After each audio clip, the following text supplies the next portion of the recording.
Hello everyone, তোমরা সবাই কেমন আছো? আশা করি সবাই ভালো আছো। তো আমিও অনেকটাই ভালো আছি। চলো ভিডিওটা পুরো দেখতে হবে, আশা করি তোমাদের ভালো লাগবে। তো সকালবেলা উঠেই আগে আমি খাটটা গুছিয়ে নিলাম, তারপর এখানে পড়ার টেবিলটা একটু গুছিয়ে নিলাম। টুকটাক কাজগুলো করে আমি এখানে করে নিয়েছি চান। তো এখন এখানে আমি লাঞ্চটা করে নিলাম।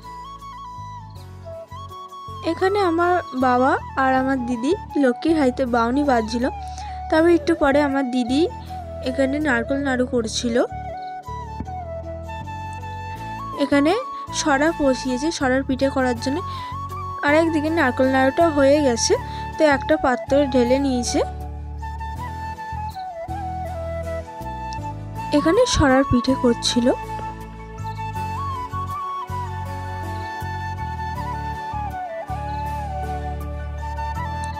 তারপর মা আমাকে একটু নারকেল নাড়ু টেস্ট করার জন্য দিয়েছিল।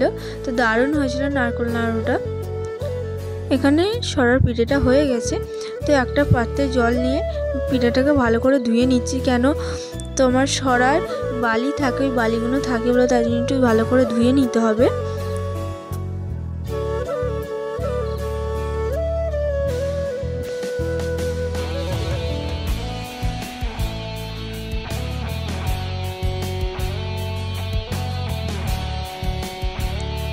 তারপর এখানে সরু চাগলি করছিল।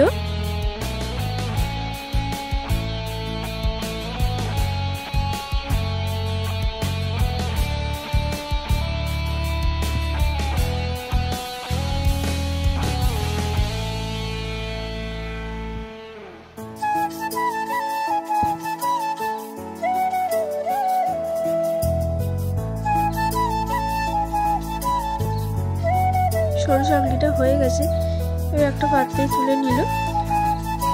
এখানে পিঠেগুলো আলাদা করে রেখে দিচ্ছে, কারণ এগুলো বাউনি বাঁধবে। এখানে সেদ্ধ পুলির ডোগুলো তৈরি করছিল নারকেল নাড়ু পুর দিয়ে।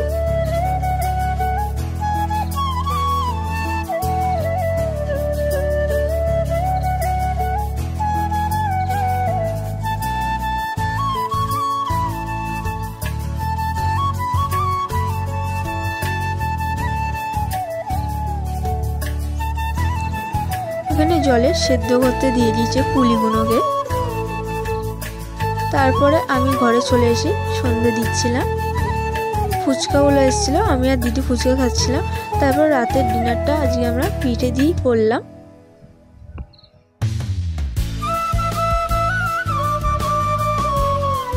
দুধ পুলিটা দারুণ খেতে হয়েছিল।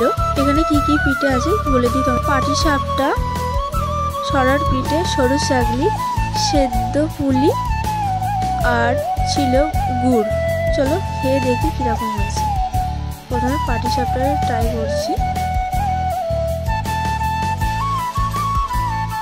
দারুণ হয়েছিল খেতে, কারণ মায়ের হাতে রান্নাটা কোনোদিন খারাপই হতে পারে না।